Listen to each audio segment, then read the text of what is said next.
have to do is to move this strut from here to there, and I think that will complete all the revisions. Then you mean that we can start building almost right away? Yes, and I'll let you have the drawings as quickly as I can. That's excellent. Thank you. All Goodbye. right. Goodbye. Whew. I never knew there was so much involved in the business of planning, designing, and erecting a new house. Yet, you know, I find it tremendously interesting, particularly so in my capacity as a teacher of the living Word. The Bible has so much to say about buildings, both in spiritual analogy and in literal fact. Probably the greatest and most magnificent temple ever erected was planned by the Bible's wise King Solomon. Man is by nature a builder. Think of the wonders wrought by him over the centuries, of the great masterpieces of the ancient world, the towering pyramids and the inscrutable Sphinx. The Cheops Pyramid near Cairo is over 5,000 years old.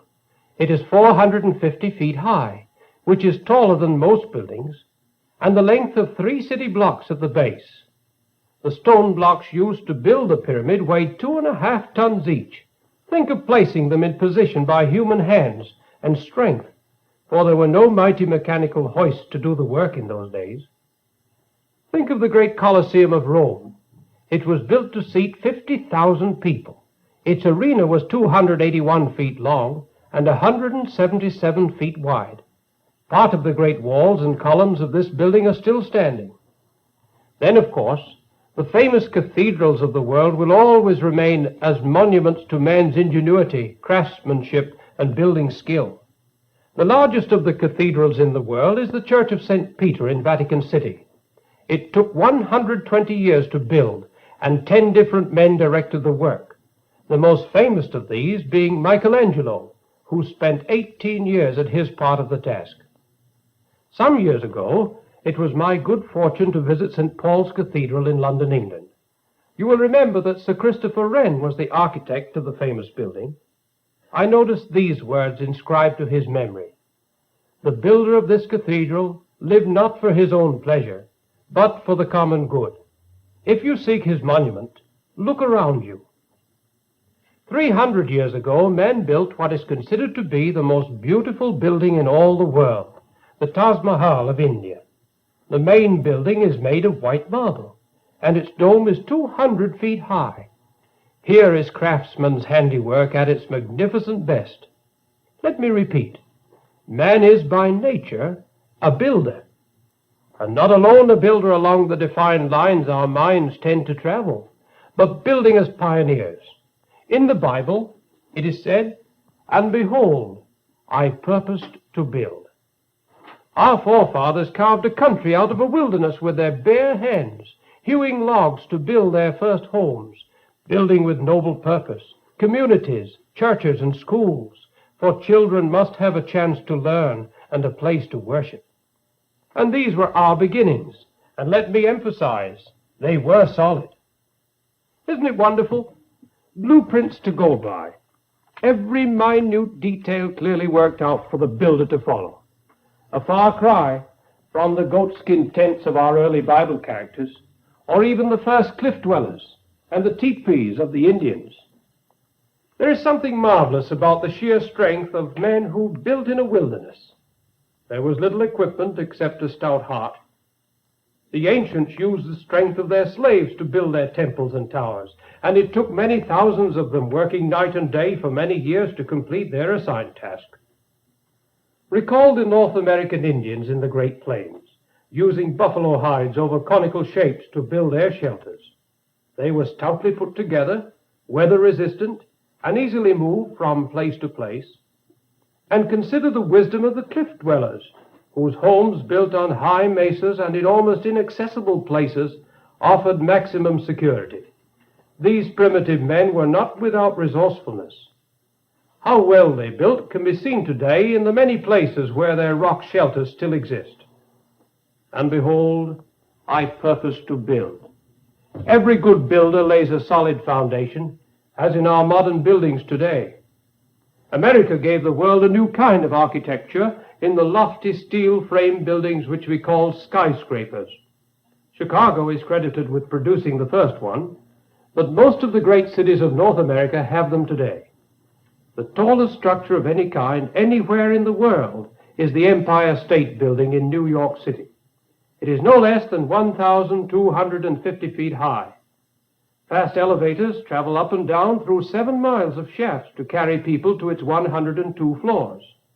It was built to sway slightly in the wind, and yet, it once withstood the shock of an airplane crashing into its upper stories. Of course, the secret is clear.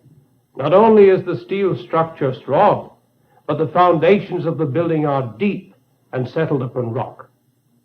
And how can we miss the implication here in applying it to our own lives? Man must build his character in the same way and by the same formula.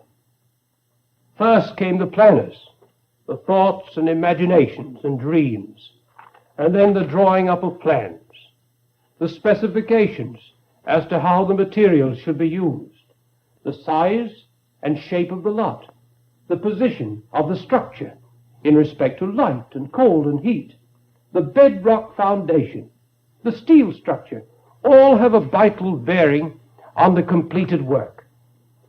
I remember a Sunday school teacher of mine who was a building contractor. He seemed to inject something about the building of character and the building of life for eternity into every lesson he taught. His favorite hymn was, "My hope is built on nothing less than Jesus' blood and righteousness. I dare not trust the sweetest frame, but wholly lean on Jesus' name. On Christ the solid rock I stand. All other ground is sinking sand." But now, let us take a look again at this model home.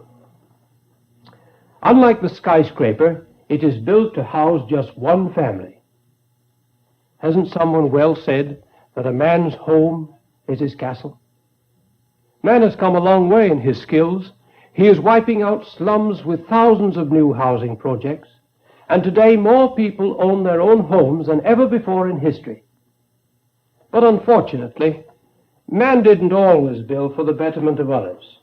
Man was selfish and oftentimes foolish. A long time ago, some men determined to build a tower which would reach to heaven. Then they all spoke a common language. But because of their unholy desires, their language became confused, and they could no longer understand each other. And even in our times, many men still misunderstand. And when men became too wicked, God told Noah to build an ark. It took 100 years or more to put it together, following exact instructions. But it was this ark which saved mankind from total destruction, and which in a very beautiful way typifies the safety and salvation from sin and judgment which every believing soul can find in Jesus Christ. Then came the era which introduced the building of temples. As man's mind developed, so his ability to build.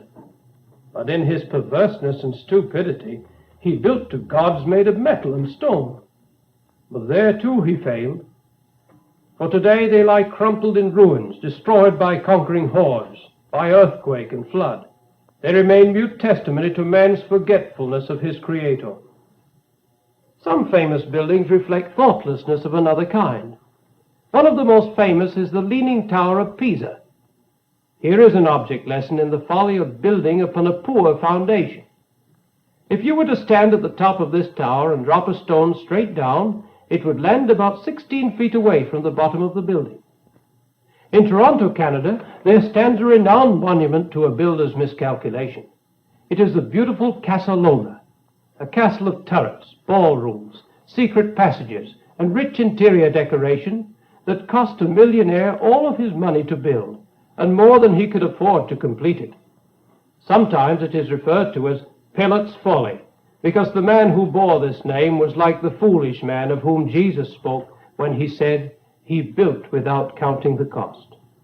Yes, man is a builder, building for a better world.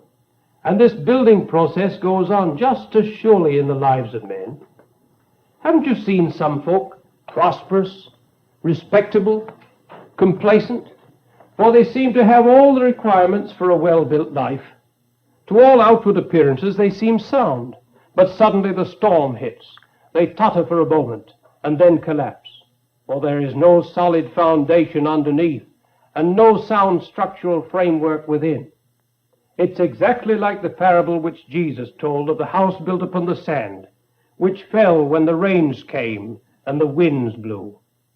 Our lives require a spiritual foundation settled in the rock, and the Apostle Paul reminds us, and that rock is Christ. In him and through him we erect our structure on principles of truth and purity and love. But we must will to build so, for we are ourselves the builders. Remember Nehemiah in the Old Testament? He was able to rebuild the walls because the people had a mind to build. You can't build a home, a life, or a character on daydreams. The nations of the Western Hemisphere were built by God-fearing pioneers who worked together, worshipped together, prayed together, for they had a united will to accomplish something. True, they were small and insignificant in the world of that day, but they laid the foundation of the great democracies we know today. For we have weathered wars, divisions among ourselves, built towns, cities, bridges, homes. We're expanding our churches, our schools and colleges, so that our young people may learn to build for their future security. Yes, that's building. And behold, I purpose to build an house unto the Lord. And the same principles are basic, whether one builds a house for today or a life for eternity. This building for eternity is the most important business of life. Every man's life is a plan of God. In the Scriptures, we find the patterns for all the parts of character and spirit. What kind of materials are you building into your life? Are you discouraged with your efforts to date? Do you feel that opportunity has gone, that it is too late to build? Then take heart, my friend, for so long as we're on this side of the grave, down at our Father's feet, we can begin again, and by the grace of God, make all our life new. And now, once again, the Salvation Army sends its three-word benediction to all men everywhere. God bless you. We hope that you will join us again when, by God's help, we will seek to learn more of the gospel and of him who is in very truth the living Word.